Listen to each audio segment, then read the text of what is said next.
This episode of the Commercial Real Estate Investor Podcast is brought to you by CRE Launch Pro. This online commercial real estate program is designed to take you from beginner to pro commercial real estate investor with access to all of my courses, our online community, and monthly group coaching calls.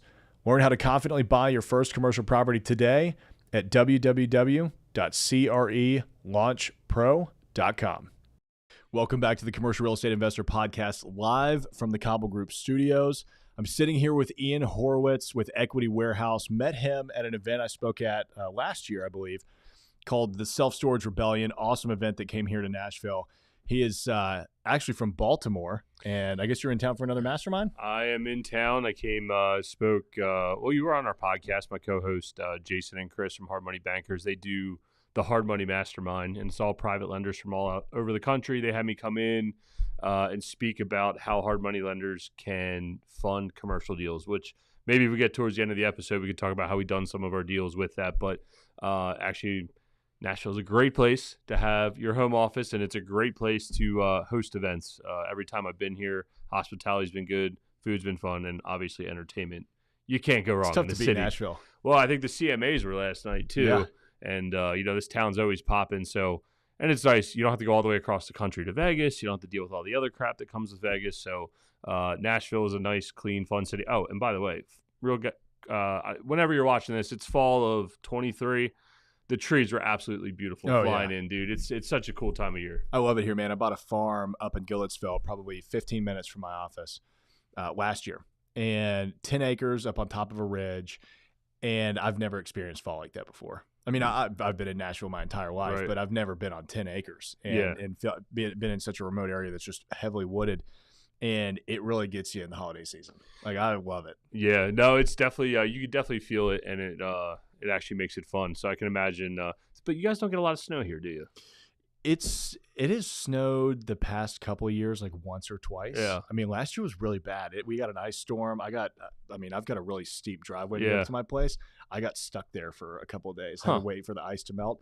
But we get the worst kind of snow. It's not like a nice, like, oh, let's go make a snowman. Yeah. It's like a very wet snow that melts during the day because it gets warm enough and then it becomes ice overnight. Yeah. So it's just immediately like unpleasant. Yeah, well, I get it. I'm sitting here talking about snow. I know my wife might be watching or not, but the snow is what makes the winter. If it's going to be cold, because that's what I was talking about. I was like, man, it does get cold. We were talking about with a few of the guys in the event.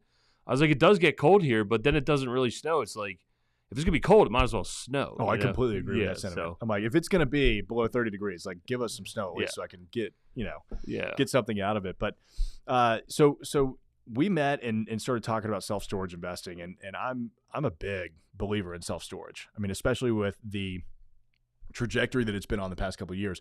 You guys are the self-storage experts. How many units do y'all own now? So we unit count's like 4,000, but to put it in perspective, we're at like 700,000 square feet of storage across 15 properties. Yeah.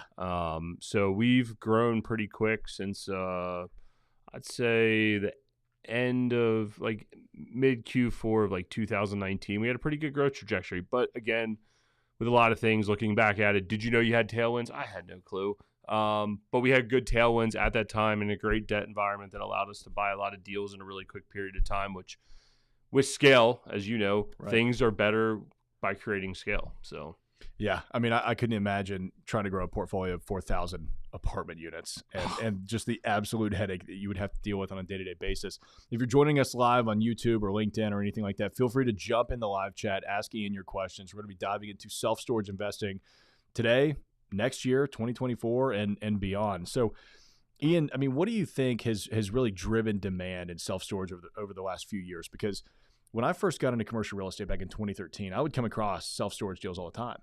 They were 15 to 20% cap rates, and nobody wanted to buy them. Yep. Yeah, so I think there's a few things, and I'm not like one of the OG adopters of it, right? Kind of like what you're talking about, but it was a very mom and pop industry. And, you're just talking about trying to buy 4,000 apartment units. Like, we're in Baltimore, and you would think that there's garden style apartments everywhere. You could just go buy apartment buildings. You can't. So one of the things that catapulted the industry faster is that you were able to go in and buy mom and pop facilities and get great cap rates. That was one thing that happened. Then as there's more sophistication started to come in, technology started to catch up. You could start to automate facilities. You could run them completely remote. Technology stack got better and better and better with call centers and gates and locks that allowed you to lock people out, and all these different technology pieces that came in. Then on top of all that, this is over several year period. Then you get COVID, where people are working from home. They're traveling all the time. They're downsizing. They're throwing stuff out of their house to go and put a home office in their houses, right? Or a lot of people moved, right? There was a ton of transaction volume of buying and selling houses. People needed storage. So those were all things that happened in a really short period of time. Sure, over a 20-year period, you're looking at it go and say, man, that's not a short time, but it is a short time because most of us are real estate investing careers, 40, 50 years on a good time. That's a super short period of time. Boom, here you go, 20 years, that thing's moving. And that's what provided a ton of tailwinds into the industry.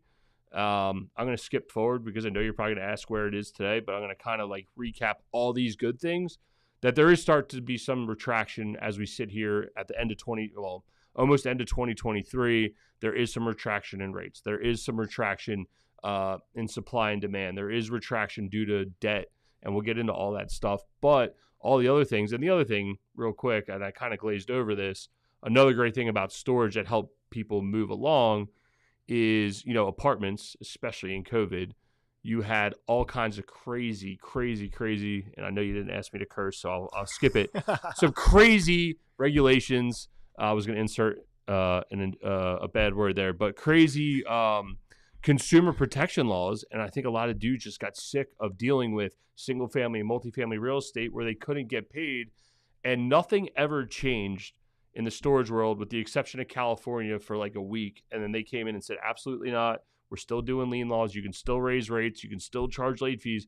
You can still operate your business. And I think those were all huge things over that time period that allowed storage to become the forefront. Hey, this is the cool asset class. Yeah, I mean, it makes a lot of sense because self-storage is essentially multifamily apartments without plumbing, without people, without a lot of the headache. Keep going. Give me all the other good stuff. But yeah, no, that's 100% it. I mean, like literally right now, my business partner and our operations manager out at an apartment building in Baltimore that we bought in February of 23, took it back from the bank. Tenants haven't been paying there for almost 2 years because they couldn't foreclose during COVID. And we got it back from the bank, and we've been trying to evict these people since February of 23. Guess what? The guy got so mad, he lit the building on fire. This is like the last problem tenant that we have. Wow. Lights it on fire. But that's in September of September. Think about how many months I'm trying to evict a tenant, right? Like, it's horrible, dude. I mean, if you'd been able to get him out in 60 days, that probably wouldn't happen.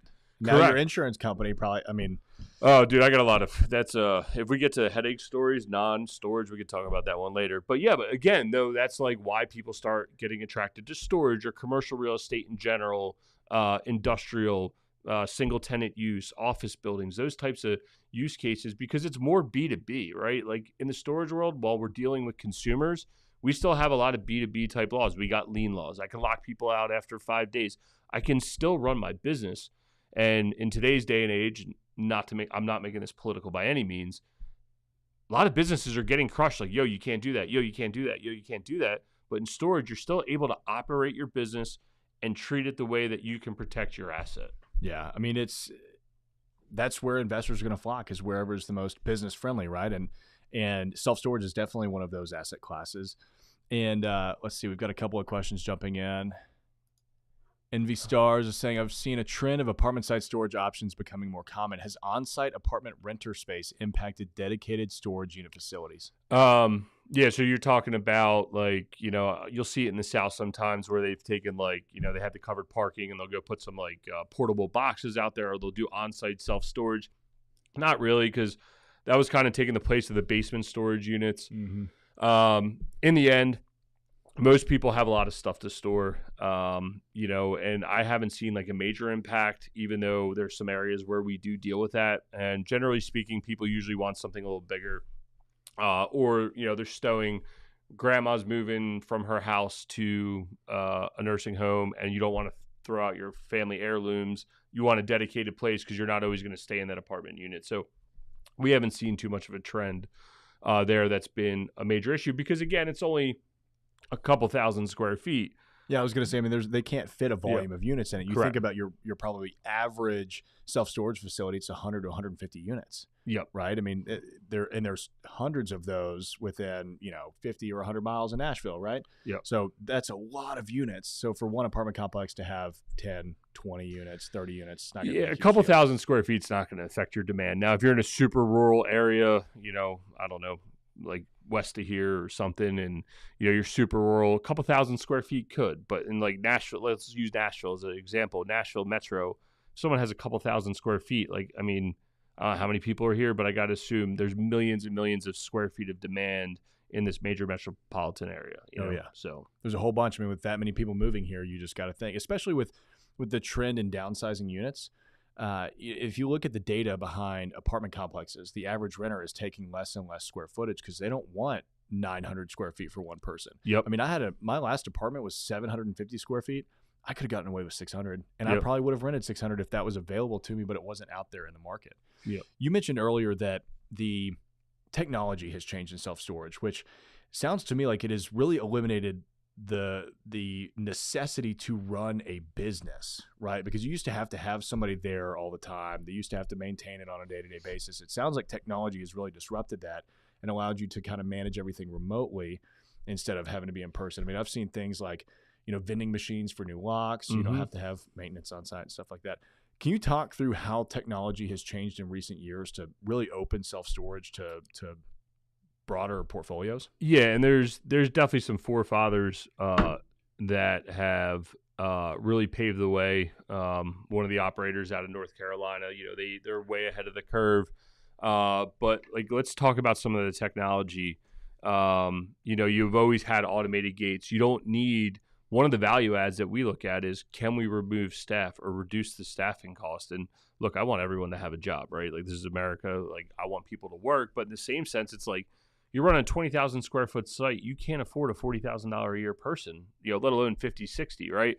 So the hub and spoke model has become prevalent in the industry, at least in the operators that are sophisticated, not your REIT size storage facilities. So that's been one big thing. And the technology that comes with that, we don't run them, but some people run kiosks, where you can go up and literally rent a unit. I've seen ones where people, I looked at a facility out in Watertown, New York, and they had an old office building. So what they did was they put up a piece of glass, and then they had the different unit sizes behind it. And then you turned around and rented the kiosk and said, well, which one do you want? 1, 2, or 3? And it's like, click 1. I want that size unit. But dude, a lot of people don't understand what they're renting. And I think e-com, living online, believe me, I'm very big on getting out in the world and enjoying yourself. But sometimes you just don't want to be messed with. Like, you just convenient. Yeah, you just want to, like, hey, I need a storage unit. Some people can be embarrassed by it. I don't know what it is. They're like, let me just go online and rent. Like, I was sitting my way over here. I got a notification, online rental. That means my call center did not handle it. So the online presence, the customer user base, the willingness to utilize the online features to move in automatically.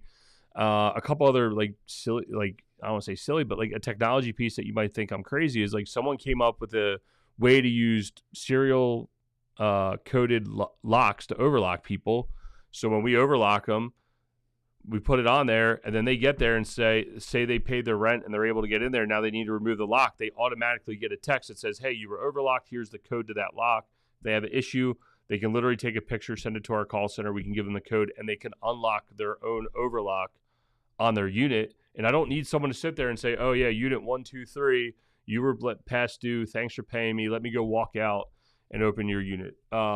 Cameras have got so good. Security cameras. You can actually see things on them now. Yes. It's wild to look at like CCTV footage from the early 2000s. Yeah. It's like, how did police ever solve crime? Yeah, dude. You would watch. I always like watching like First 48 or like old stuff like that, and they're like watching these horrible grainy videos. I'm like, how could you even determine what happened there? Yeah. But okay. And I mean, look, we've had some of them, but the fact that you can, they're all cloud based now, and I can sit at our office in Baltimore, or our operations manager can sit in Hattiesburg, Mississippi, and literally watch what's going on. But it also keeps contractors accountable. It keeps tenants accountable. It keeps the police department. It keeps everybody accountable, and you're able to remote manage, right? Again, if you have, there's just certain asset classes you might not be able to put up cameras.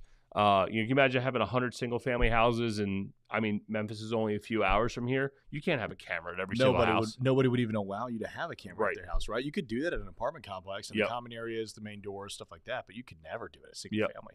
I mean, we have Ring cameras on almost every single one of our properties. Yep. I mean, you know, and people are always surprised when they hear that. They're like, "Isn't that a residential camera?" Yes, it is, but also they have, you know, they're $200. It takes nothing to install them. We put them on all the corners, over the doors, everything like that, and I mean, man, I can access it on my phone. Yeah. I mean, early on when we were doing single family construction, before like all these like cameras that are out like Ring and all that, we wouldn't have electric at sites. We would go buy I'm not a hunter, trail cams. Oh yeah. And we would have the pictures come to our phone, and we had a problem house where we were getting robbed all the time. So we just dropped a deer cam in there and we caught the guy, right? Yeah. But those are the things that you had to do to stay ahead. But technology in general is like truly advanced it. Some stuff that's coming down the pike that I'm scared for human society Human in general. beings in general. Yeah, but AI call centers is a real thing. Like, it is a real thing. You're probably calling, if you call AT&T or Delta or one of these big companies, you probably don't even realize it. You're talking to an AI call center, and it's really freaking, you almost got me to curse, really freaking scary about what's going to happen.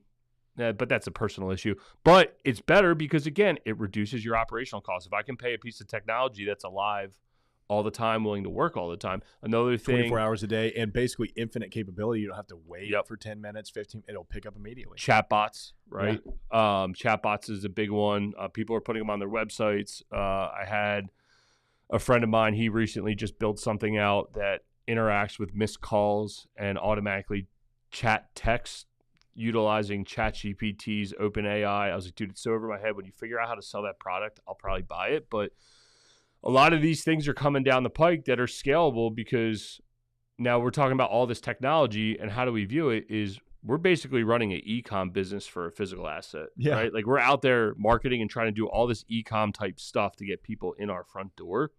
But as the technology stack gets better, it's only going to make our properties better and better and better. So, and really the customer service experience. And I think that's what's big. And I know this is a really long-winded answer, but it's probably why you brought me on here, because I love to talk.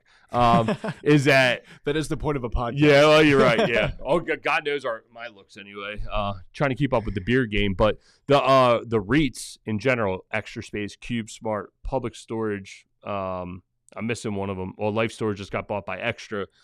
They are not willing to go away from the manned facility model yet. So there's still a ton of opportunity for us to operate the old mom and pops, to operate the tertiary markets, to build hub and spoke. Like, what we did was we knew this technology stack was there, and some of this has evolved from operating it. Some of it we knew going into it. But we bought one facility in Baton Rouge. Facility 2 comes up. Then we buy 6 facilities in a 12-mile radius. I have one boots on the ground that handles all 350,000 square feet in that one location. And the technology allows the actual human being to do more work at more sites, and we can support him from all over the country. I have a call center, Dawn, who runs our call center. She's in Baltimore. Our 2 call center agents, they're in Hattiesburg. Our operations managers in Hattiesburg. And we're able to run all this from one location and manage one employee to handle 6 sites and create that hub and spoke model. It just makes it so much more efficient. I bet y'all did not realize just how tech forward self-storage was. I knew that there was some tech involved, but it's pretty wild to think about how actually tech savvy this industry is becoming. But let's talk about self-storage today, right? Because it's 2023. We're at the height of interest rates. Inflation's running rampant. Everybody's worried about the economy. Are y'all finding deals today? What is that looking like? Yeah, so there's definitely deals out there. And this is an overall thesis besides just storage. There's a deal in any market. I think you know that. You've been in real estate long enough. Yeah. Up, down, left, right, there's always going to be a deal. The question then becomes, and we were talking briefly before we went live, is like, yo, dude, we all can raise equity, but like the banks are ridiculous, man. And I think what it's going to do is create an opportunity. Well, I haven't seen like a deal that I'm like, yo, I need to make some moves and do something on this. I did have a broker reach out to me yesterday. Hey, doesn't look like this buyer can complete this transaction. It's teed up. They already negotiated great seller finance terms. Do you want to hop in? And I'm like, oh, well, it's right in our wheelhouse. Seller financing, absolutely. Yeah. So I think the creativeness of what's going to happen here over the next few years is only going to get better. Because in the end, I don't think people realize that, like, people need to transact deals in any market. Grandma got old, doesn't want it anymore. Grandma passed away. Somebody moved. Yeah, somebody moved. I'm sick and tired of the self-storage industry. I just want a break. I don't want to deal with the headache. Just pay me cash every month, right? And I think as that happens and operators, the legacy, let's break this down. Legacy operators, there's going to be opportunity to come up with creative deals. Then you got the, let's call them sophisticated operators, like guys like us, and there's not good guys like us that took a bunch of people's money. They took stupid debt, adjusting debt, super short-term type stuff, IO stuff, whatever it is. They're going to have some balloons coming up. They're going to go need to find good operators or someone that's willing to take on a headache and make the deal work. So they need to sell. So now we got legacy people willing to sell. We got not the cool guys like us that need to sell. And then you got the guys like us that are like, hey, we raised the capital. We're coming to the term. What do we want to do? Do we want to refinance this? Do we want to sell it off? What do our investors want to do? Do we want to get flush with cash because we think there's more of these opportunities that we can capitalize on? So there's going to be stuff all in the market. The days of going out and finding a deal and buying it for, let's just use numbers, $500,000, doing a little bit of work and turning it into $1 million, they're not there, right? But the deals of singles, hey, 500, let's turn it to 750. 500, let's turn it to 600. 500, let's produce $10,000 a month in cash flow. Those deals are out there, and it's just you need to have, you need to know what you're willing to buy and what you're willing to tolerate. And right now, when you're looking at deals, you should be willing to buy something that you're willing to keep for the next 5 to 10 years because it's going to be rocky. Some of it's tied to politics. Some of it's tied to whatever else is going on in the world. But until rates come down, it's going to be a little weird. And I think you can find deals in any market. And honestly, I don't know about you, but I'm excited to have this type of market because the deals are only going to get better because people actually really, really need to sell. And I don't have to worry about everyone trying to compete for this deal because everybody can get capital. Everybody can get equity. Like we can get equity. Oh, yeah. We can get capital from the banks that might not be the best, but we can. And we have track records to negotiate great seller finance terms. Hey, so-and-so, I owner finance this deal. I own this much real estate. We do this. Here's our brand. Go check me out on YouTube. I was on Tyler's podcast. You know, like I talked about all this stuff. And then you have all that firepower behind you to create better deals. Yeah, I love markets like this. I mean, it's always stressful to a certain extent, right? Because you never know what's going to come down the pike. But it is the best buying opportunity that we've ever had. I mean, I think this is the best buying opportunity we've had since 2010. Mm-hmm. You know, I mean, deals are on sale. And whoever's going to be getting deals done is just whoever's going to be the most creative and whoever has the most grit to get it done. And, you know, it's interesting talking about the equity side of things. I feel better about our capability of raising equity today than I did anytime over the last 2 years. Yeah. But not a chance could we pull most of these deals together if we had to go the traditional route with a bank. Yep. I actually think, and I have this theory, and I'd love to hear your thoughts on it.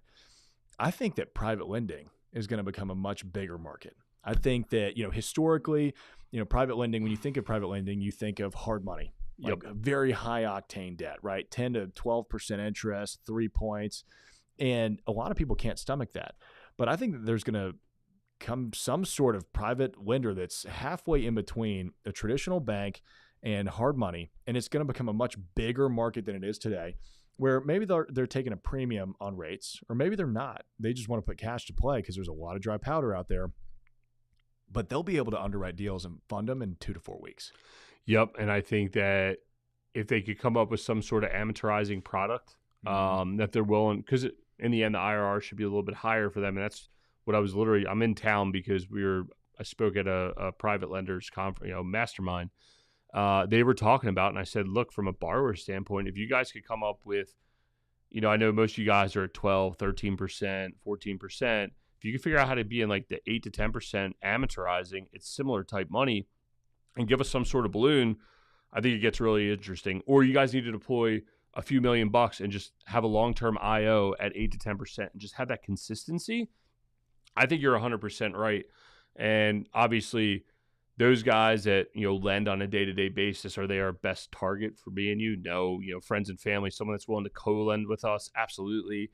And I think there is an opportunity for that exact product of like, hey, talk to your friends and family, show them like, listen, we're getting a good deal here today. And as rates come down, right? We're in commercial real estate. As rates come down, the cap rate should follow and the value of our property should increase side by side with that, assuming you're executing on your deal, right? Like that's it was like, oh, just do this and I'll make money. Yeah, dude, in 2019 to 2023, literally anyone could have made money. Buy something that was worth something more the next day. Yeah, right? You didn't actually have to run it like a business. Correct. Which these are businesses. Every single property that you buy is its own individual business, right? I mean, at the most basic form, you probably have an LLC, right? Yep. Treat it like a business, yep. Right? I mean, I had Mike Taravella on the podcast yesterday talking about third-party asset managers, like why you should hire a third-party asset manager, essentially a CEO of your real estate portfolio. It only makes sense to treat it like that because, just because it has done well. Nashville has seen some 20% year-over-year increases the last 3 years. Historically, it's 3%. Yeah, it's gonna correct, and it's gonna go back to that 3%, and you're gonna have to understand how to actually operate deals at that point. We've got a couple of other questions jumping in the live chat. Kenneth is saying, great topic. What type of lot or community is the most desirable place for storage units? Traditionally, if you're looking to build a storage facility, and I think that's kind of what the question is, vehicle count, good frontage is generally a great place to start. The problem is paying a premium for that land, right? And most cities don't want them in those spots. Yeah, well, exactly. You got land use issues, you got that type of stuff. But if you start to look for some like flag lot type stuff, we do own some stuff in floodplains, but that's Louisiana, so I would avoid it. Everything's in a floodplain. Literally everything's in a floodplain. But you can find some unique areas to drop them. The days of putting them back in an industrial park, it's kind of off the beaten path. And it was interesting on our Facebook community. We were discussing this exact thing of like, can you outmarket a bad location? And I believe the answer is yes. Just how much of that dollar are you willing to spend? So the best thing that I would suggest that you could do is go get a feasibility study. Try to figure out where the market demand is. Where can you get the best piece of land with the best frontage, but not have to pay a premium on is honestly what I'd be looking for to place a new storage facility. Yeah, to me, self-storage, like if you think about it from a consumer perspective, it is all about the convenience. Is this between my commute from home to work? Mm-hmm. Is it, 5 minutes down the street from my house? 10 minutes. I mean, people are really looking for that convenience just because it makes it easier for them to go by. Not that anybody ever will, but they just psychologically want it to be in an easily accessible space. Sure, and think about it. If you are going to try to outmarket to drive past 3 other storage facilities, and someone pulls into storage facility number 1, and you're like, "Yeah, I rented here." No, you didn't. Yes, I did. No, that one's like another mile down the road. You're already here. Why don't you just get a refund from them and just stay here, right? So, I mean, we've had people leave reviews. We've had people call and yell at us, "I'm at the right storage facility." No, sir, you're not. Oh, yeah, I rented at the other one. You know what? Can I rent at this one? Like, it does happen. Like, that is legit stuff. So, in the end, like, if we had a crystal ball, I would just invite you to my private island on a private jet, and we could discuss exactly where to drop them. But I think you could do a pretty good guess using feasibility studies, understanding where the market and the growth is going. Like, you're in Nashville, so it's a little different than Philadelphia. Like, Philadelphia, we know where the growth is, but we're also like a really built out city, where for you, this area is growing a ton. You can follow, hey, everything's going out towards Clarksville, or where was I just in Franklin? Yeah, Franklin. Like, everything's going out towards Franklin. If I could find a piece of lot in this like area, eventually these 2 towns are going to connect. Those are the types of things that you want to look for. Yeah, it's exactly it. So like if you're familiar with Nashville at all, Franklin has been popular for quite some time. There's another city a little bit further outside of it called Columbia, and Columbia has always been very small, but that would have been a perfect spot to buy somewhere halfway in between, because you probably could have gotten cheap land. Columbia was growing, and now it's growing so much that you've got new residential being built all over the place. Of course, they're going to need storage. Yep. So you really want to buy in the path of development, try and get ahead of everything, so that you can, you may struggle for the first year or two. I know self-storage units typically lease up at what, 3% per month? Yeah, 3% per month. So you figure about 3 years to stabilization in a good growth market, in a place, a facility that was placed in the correct location. You're going to see those type of growth numbers. Yeah, that's not too bad. So, what about next year? I mean, what are you seeing on the docket for next year? Are you currently working on some deals, or how are you going to be approaching deals in the new year? Yeah, judging by my facial expression, if you're watching this on YouTube, the answer is we're always looking for deals. Again, it's just like I think right now, as the inventory increases, I get to be pickier and pickier and pickier. And if I'm going to go through the headache of trying to get debt at a crazy number and dealing with all the BS and retrades because the Fed moves rates or the treasuries are moving every single second of the day, I'm going to go through all that headache. I want to buy a badass. You can say badass. I made it, dude. It's been 30 minutes. All right, you muzzled me for a second. But a badass deal, and I'm going to go through that headache. I think now's the time that you get to be super, super picky in finding a deal. Before, it's like, yo, dude, I think this is right. Okay, there's a lot of competition. Brokers are calling you. Yo, I got 6 offers. What do you want to do? I called you first. You're like, yeah, just, you had to make moves. Now it's like, yeah, I'll get back to you, dude. And I work the broker network, and they call me all the time. So I think over the next year, it's like the deals are going to there's going to be more inventory, allowing you to be pickier. How many deals am I going to do in 2024? I don't know. It really depends where debt is. I mean, I think my last quote was at like 7.25, and that was like 10-year money. I was like, dude, I don't want to be locked up that long at that high. So really, I think it depends on treasuries. There really hasn't been. The other problem is, I don't know if you see this here in like the apartment space. A lot of people are still buying like negative cap rate stuff. You're getting debt at 7, equity at 8 or 9 or whatever you're getting equity at, and you're buying a 6 cap, and there's like no value at it. I'm like, well, how can you lose 3% spread every month? And so again, I think that goes back to what does 2024 look like? Being very picky in deals. I think if we do 2 or 3 next year, we might even be sellers of some real estate over this time period, because I think we have some good product that people are willing to buy. Yeah, I think that's a California thing, honestly, because 5 or 6 years ago, I went to a mastermind out in California and met a couple of big apartment investors out there. And I was like, so what, how do you guys structure your deals? What do you guys, the typical questions. I'm like, yeah, we buy at a 2 to 3% cap rate. And even then I was thinking to myself, I mean, debt's what, 4%, 5%? Mm-hmm. How are you making that pencil? And they're like, oh, we don't. Yeah. It loses money until we sell it. Yeah, and then add the level of horrible execution in one of those. Like I know a guy, he was buying in San Diego, doing all like ADU type stuff. You buy an apartment building, has a garage out back, they convert them to units, to accessory dwelling units. He was buying stuff at like 3-4 caps. I was like, yo, dude, what are you doing? I just heard the other day that he is in all kinds of trouble. Of course. Because all his debt just started to expire. There's no margin for you. Like, there's no comfort. Yep. Yeah, I mean, think about this. November of 21, when we bought a storage facility, I got 3.125%. Like, think about that in that time frame. So if we don't execute our deal over this time frame to, we have a 3-year rate adjustment coming up on that next year. Or maybe it was 22, whatever it is. Next November, I have a rate adjustment coming up. I mean, if we don't execute our business plan, I mean, that's a big swing, probably potential double rates. Hopefully, election season coming up helps it. But, I mean, who knows, dude? It's going to be crazy, man. It's going to be crazy to watch what happens. I know this is your podcast, but I'll flip it back on you. I mean, what do you think's going to happen in 24? Because I'm looking for insight. Yeah. As much as I'm a giver of insight, I would love to hear your opinion on it. I love it. Yeah. I mean, hey, that's what this is for. It's a conversation. So I think 24 is going to be flat.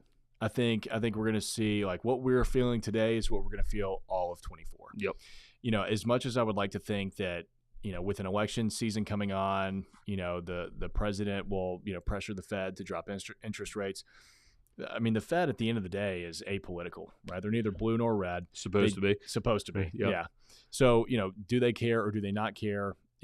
Maybe they focus on the fundamentals on actually fixing the problem instead of, dealing with pressure or whatever they think is right. So I don't know. But I do think that there is still going to be a lot of deals being done. Yep. I mean, I think that I put this out on LinkedIn. I've been talking about it here on the podcast. I'm going to be doing a monthly report every month next year on the business, on the brokerage. Yeah. Because we're down 50% year over year. Next year, our plan is to increase it by 500%, the amount of volume that we do.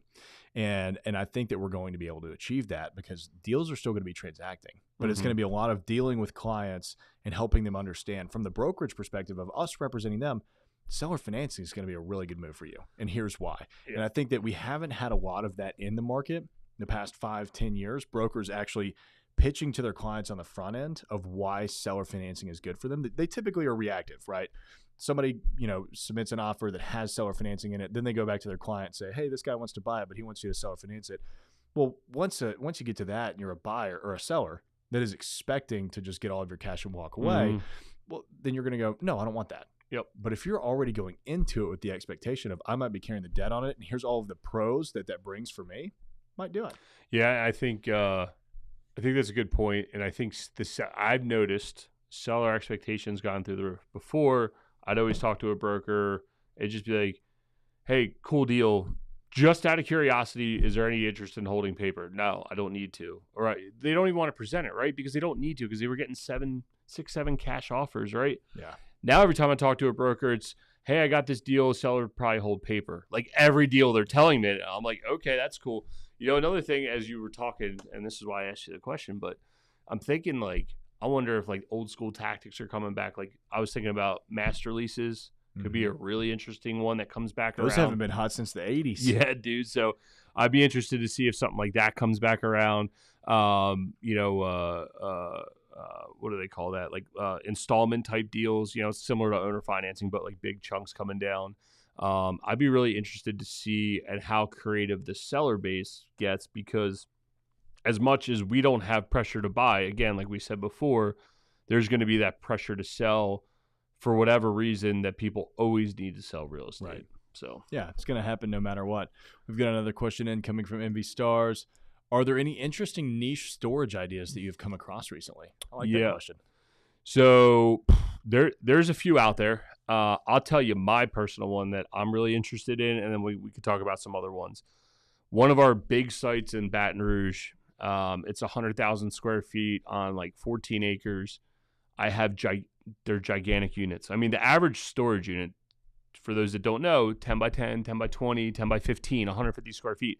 I have 15 by 85. I have 13 by 50. It was an boat and RV storage that would happen over time was the old owner was like, okay, business guy, you want to move in here, cabinet makers. So it almost became into maker space. Yeah. So it almost became small bay flex. And while we're operating in this under the storage guys, because it's all month to month leasing, I can jack the rates when I want. I can overlock them, all that fun stuff. It's really brought my attention to small bay flex, dealing with businesses, looking at larger units, building the bigger type condo stuff. What does that look like? That's what really I'm interested in from a niche standpoint. Now I've seen what's his name, Brandon Turner. He did one, I think, where he converted a 10 by 10 unit and put a bunch of Amazon boxes in it to increase the rent per square foot. There's guys that do wine cellars and super high end type storage like that. So there are niche type markets, but like I said, I'm more interested, if you can't tell, I'm a relatively blue collar type guy. I like dealing with the contractor because it's the heartbeat of your city, right? And you're looking at your plumbers, your drywallers, your landscapers, your cabinet makers, and they're going to be in that space for a long period of time. So that's really attracted my really dream type property would be to have, we'll call it small bay flex or contractor type storage tied in with some sort of climate control facility. And that'd be the best of both worlds for me on one site. So yeah, I like that because you're diversifying your income. You've got a wide variety of opportunity there. And no one else, I mean, we've talked about this on the podcast and on the YouTube channel multiple times. Nobody's building flex space. I mean, nobody's doing it. And I started telling developers 5 years ago when I was, really big into brokerage, I was telling them, go build flex space, because I'm getting calls all the time in the brokerage from, the plumber, the electrician, the e-commerce startup. They need this kind of space. All of it's getting torn down and redeveloped into apartments or office or, retail. Or the guys that would be developing it, they're all building, million square foot distribution centers for Amazon now. They don't want to do this stuff. The 2 to 3 most richest people in real estate in Baltimore, probably richest alongside of that.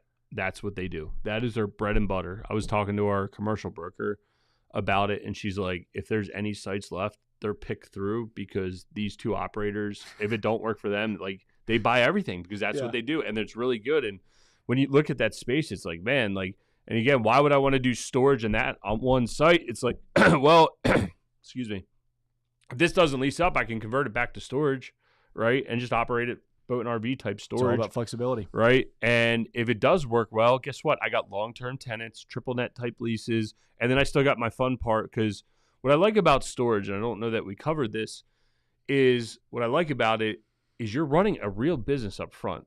And look, you did a very good job of pitching how real estate is a business, but the same side of that is like, hey, move into my building. I'll see you next year and give you a rent raise. And that's like it. You know what I mean? Yeah. Where this is fun. I get to deal with specials and I get to deal with tenant insurance. Like a fun thing that I want to say fun thing, but to increase revenue and not implement new rent increases, I added a $1.99 admin processing fee every single month to every single tenant across 4,000 tenants. That's $8,000 a month at a keystroke. Right. So that's the fun part of like the business side of things that we get to do that we don't really get to express our creativity in the real estate side, because after a while, once they lease up, it's like, oh yeah, cool. It's leased to so-and-so. I'll keep paying rent. All right. Hey, next year, man, listen, 3% increase or whatever. It's already guided in your lease what you're going to do. Over here on month to month, I can literally change people. We had an issue. Here, I'll talk about some issues. We had a guy buy a unit at auction, then tried to move into the unit. We're like, dude, get out of here. Called the cops, showed him exactly what happened. They arrested the dude. He was gone. Like that. Dude, if that was a piece of residential real estate, I would have had to file an eviction. I would have go through all the BS that comes along with that. It would have taken me several months, right? Like, so that's what I like about storage. And that's why I like the idea of having both on one site. So like you said, the creativity and the flexibility to navigate the market and do what you need to do. Yeah, man, it makes you, I don't know about you, but I'm fired up to go. Buy some more self-storage now. Let's we've kind of covered self-storage quite a bit. I want to take a left turn and talk more about AI. Okay. I listened to a podcast earlier today about that, and since it's my show, I guess we can talk about whatever the hell I want. I'm along for the ride. I was hoping we were going to talk beards and like the best way to curate, because like I'm always jealous, but go ahead. It's just Gatorade and 8 hours of sleep. Yeah, there you get go. a better beard than I do. So I was having a conversation over lunch with a buddy of mine, and we're just talking about AI, and I expressed to him, I was like, dude, I don't know what's going to happen with brokerage in the next few years. You look at what happened with NAR, and they rightfully, lost that, in my opinion. I mean, it's very, very clear. But you look at what AI is doing to brokerage, and you think about, okay, well, if I've got a chatbot, if I'm a landlord, I've got a chatbot now that will respond to people. That kind of starts to take out what a broker does. Yep. You've got AI that can throw together marketing materials. You've got AI that can throw together images, that can throw together floor plans. I mean, we've got a group out of Australia that we can send like a video of our property to, and they'll put together full 3D renderings for like $20. That's crazy. It's unbelievably cheap. So, I'm looking at this, I'm like, man, what's the future? I mean, are we going to all go back to like physical labor and construction? I mean, well, some human beings need that in their life, but a lot of human beings do. There's nothing else for staying in shape. Yeah, exactly. I mean, it's scary because the other question on the other side of this, again, not to make this thing political, but like, do you end up with ultra wealthy and ultra poor because there's no jobs in the middle? Like, we're talking about taking away copywriters and all these other crazy things. With that being said, I think there's always a human element that's required. A lot of the guys in that room that I was just sitting in, they're like, yeah, I use AI for everything. I'm like, yeah, sometimes I use it, but then I'm like, that does not sound like me. So then what I do is you got to edit it. Then you got to I use it for framework. So a lot of time what I do is if I got writer's block because I'm trying to do something like, hey, write me a paragraph. Oh, good idea. Then I go back and rewrite it myself.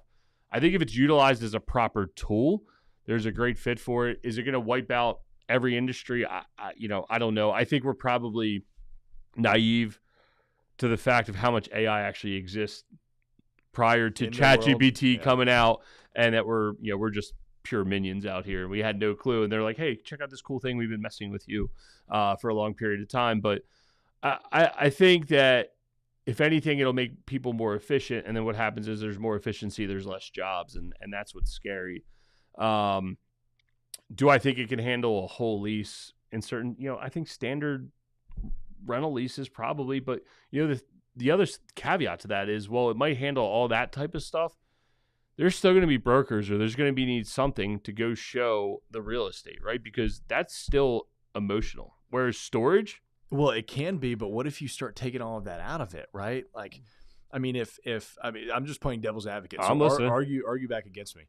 But my thought is like, okay, but if I can go in and shoot a 3D tour and put a video together, and I can put a keypad on the door that I can change remotely, or that automatically changes, it automatically sends out a new code every time, and gets rid of the old one. Why would anybody ever need to go do that? I could list 1,000 homes and have 1,000 people touring at once. I don't have to worry about dealing with any of that because all the technology is, and AI is kind of generating it and managing it. All right. Well, that's exactly what our storage business is. And I was going to sit here and be like, nah, dude, that's horrible. I'm like, dude, you just described the whole storage business. But in the same sense, like they tried some of that during COVID, right? Especially where things were heavily locked down. And I think some of it happened, but I still think there's an element when you're going to rent. And we're not talking storage, right? We're talking every asset class out there. You're going to rent an apartment, or you're going to buy a house. Like, I still think there's that element of like people want to go see it, feel it, touch it, have the smell the cookies when you walk in type moment. That in theory it sounds good. I just don't know that humans' emotional detachment from that's going to go away to the point that you can get completely automated. I think it'll put a dent in the market. I believe you're right there. I'm not just trying to agree with you. I do actually believe that, but my belief is that there'll still be a big tranche of people that are not willing to give up. Like, this is the biggest purchase I'm ever going to make, or I'm moving my business here, or I want to imagine and walk in and have this. Like, if you showed me this, like, obviously I looked at your studio, I watched your podcast, I've seen you post content about it. I'm like, oh yeah, that's probably what it looks like. Then when I came here, I was like, holy crap, man, like this is awesome. But it's not like, it doesn't do the same. And I know you didn't give us a 3D tour, but in the same sense, when you sit here, feel it, see it, touch it, I'm like, yo, cool light, dude. I can't wait to go on camera. Like, there's just that like element of like, I got to do something, know? So yeah, I agree with that. I mean, it's it'll be interesting to see where it goes in the next few years. I mean, I've been thinking that, especially on the residential side, buyers, brokers, or even landlord reps, like, do they really provide 6% of value? No. I mean, I've got plenty of good friends that are in residential real estate that earn their commissions, like 100%. Mm-hmm. But if we're being honest with ourselves, and I'm sure they would be honest about this too, that 90%, 95% plus of residential agents do not remotely earn their commissions with the way that they conduct their business. And I've always thought an interesting model would be if you could figure out how to, like, if you really wanted to crank it and go, and I think Redfin kind of tries to do this, but there's some other brokerages out there. It's like just straight flat fee list and just go and almost become like a fee shop. I think that's probably the best thing that the residential. So in the end, I think what AI is going to do is compress their value and drop what they're able to charge overall, because it's like, well, you did 90% of it online. You just came here for the 10%. And to be fair, you could buy a Tesla online, right? Yeah. You can buy like a really expensive car online and never see it, feel it, touch it, no dealership, nothing, right? So, yeah. I mean, I went through that process when I bought my Tesla. Yep. And I was like, well, this is really interesting to think that, like, just because of the brand and I mean, to be fair, I did sit in my buddies. Like, sure. I went in a ride in his. I was like, yeah, I'm going to buy that.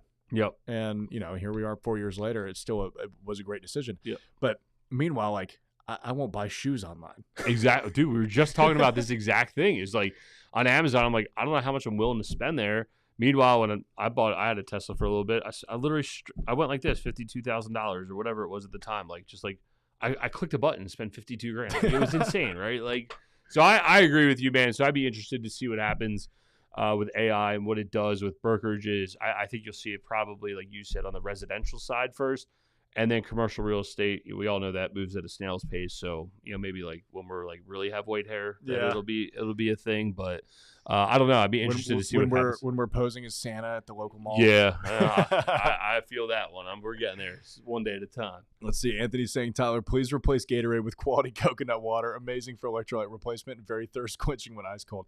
That's hilarious. That's a joke. So I don't actually drink Gatorade. I'm like adamant on water. I hardly drink anything. I don't even drink alcohol anymore. But I came up with that years ago because like people all the time, and I'm sure you get this all the time. They're like, dude, that's a great beard. How do you get that beard, man? Yeah. I was tired of being like, I don't know. It just grew on my face. Like, I'm lucky on the genetic pool. So I just was like, I don't know, Gatorade and 8 hours of sleep. And somebody laughed. So I was like, all right, that's my joke.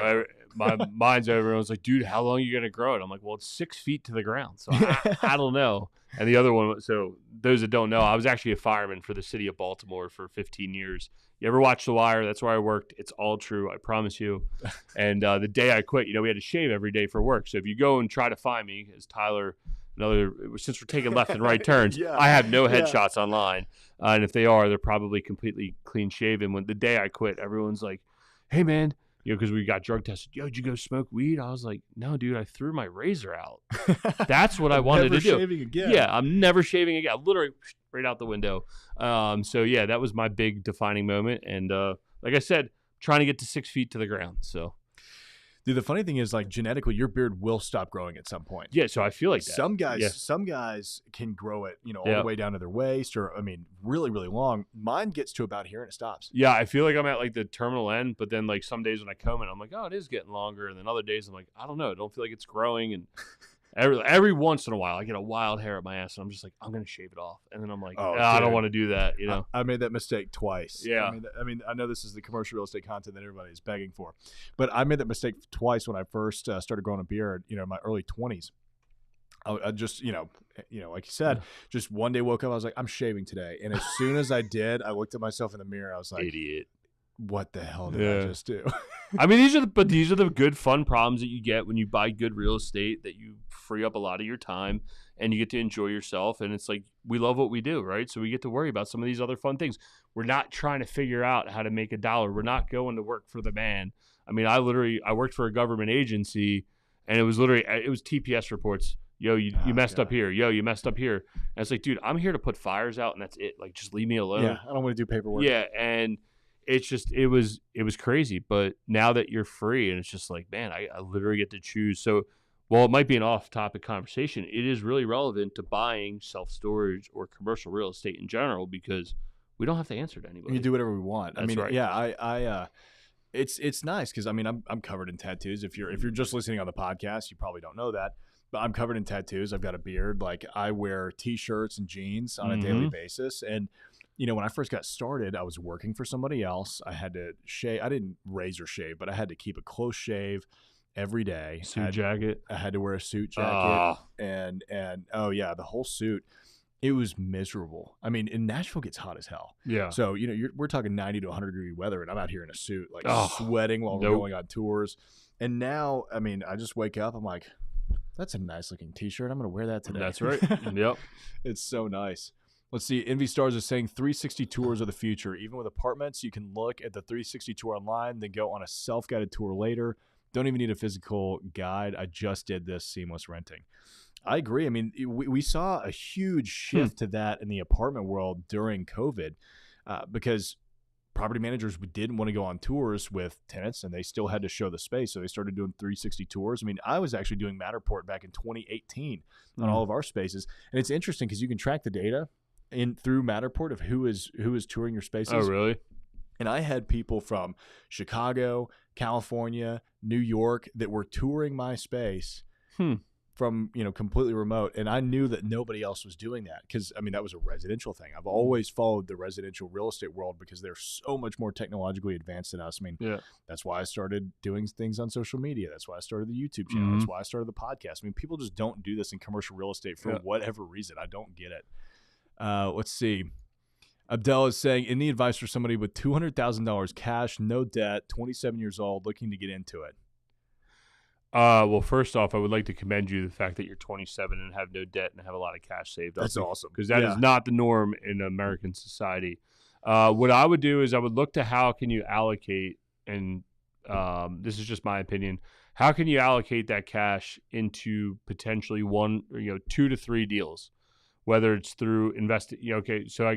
Let's go back one more step. You need to decide if you want to be an operator of real estate or you want to be a participant of real estate. Because when you go in to buy a piece of real estate, you need to go in and be able to operate that. Furthermore, past that, I would look to say, okay, I got $200,000. Let's do 2 deals. Let's do 1 deal first and then have some reserve cash for a second one just to have some protection, depending what you want to do. And I would look at it from that standpoint and try to figure out how can you diversify your risk and not put all your eggs in one basket. Other than that, I would look for deals that make you happy, that like you're proud to own, right? Like I'm in a room full of private lenders right now, most of them ex-rehabbers, ex-flippers, ex-rental real estate owners, and they're like, I just got sick and tired of the BS, and I like lending because there's no drama. And I'm like, listen, like lending's cool, but like you guys pay taxes to the government. I'm out. Yeah. Like I like owning real estate because I don't pay taxes to the government. So it's just it's different, right? But then those guys are willing to invest in my deals, and then my IRA cash I'm willing to give to them to go lend out because I understand the benefit of lending. So ultimately what I'm getting at is figure out what you like to do and get really good at. Where we cut our teeth when we first started, and I was about a year or two older than you, I just did not have that much cash saved up and had horrible credit. We started buying subsidized housing in Baltimore City. We had no clue what we were doing, but I took $15,000, I bought a house, and then I got rent, and I was like, wow, that was cool. And then I did it again, and I did it again, and then we wound up with 100 houses that we owned and operated. It's not the sheer scale and size that I'm proud of. What we learned in building that 100 house portfolio is our systems. We learned how to hire employees. I learned how to write leases. I learned how to evict people. I learned what not to do really, really freaking quick. And we got really good at that. And then what happened was, as the market turned for us, it allowed us to apply that same skill set to a small apartment building, another small apartment building. Hey, I need a little more money for this apartment building.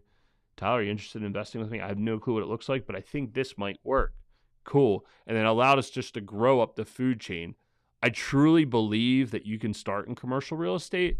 Just know what you're getting involved, know what you're getting into, and really spend time figuring out what asset class you want to get into and dip your toe, decide if it's right for you, and then continue to grow and scale that. Man, that's some great advice. And that's what we will leave you all with today. Ian, thank you for joining us. And thank you all for staying tuned through the back half of the Variety Hour. If you actually like some of these more casual conversations towards the end of the podcast, let me know. I used to do some of that kind of towards the beginning. Okay. But I got a comment from somebody that was like, this is terrible. I had to listen to 10 minutes of y'all, talking to each other before you got into the meat of it. So I was like, okay, well, that is fair feedback. I mean, we'll jump right into self-storage investing or whatever it is. But I actually like being able to have these conversations. So let me know in the comments. Let me know in the reviews if you're listening on the podcast. If you like this, I'll be sure to keep it in there. Go check out, go follow Ian at Equity Warehouse on Instagram. What's your website? Is it equitywarehouse.com? It's equitywarehouse.com, and you can see how our investors co-invest with us. And if you don't mind, I'm stealing the mic. Do it. Complete shameless plug. If you really want to learn more about self-storage, go check out Self-Storage Secrets on Facebook. We have a Facebook group. And we share content there. Other self-storage investors get in there and share content. So if you really want to learn the asset class from real operators, no spam, none of that crap, come on over. Happy to talk self-storage with everybody. Ian owns 4,000 units, so I think he knows what he's talking about. Go follow that Facebook page, and we will see you guys next time. This episode of the Commercial Real Estate Investor Podcast is brought to you by CRE Launch Pro. This online commercial real estate program is designed to take you from beginner to pro commercial real estate investor, with access to all of my courses, our online community, and monthly group coaching calls. Learn how to confidently buy your first commercial property today at www.crelaunchpro.com.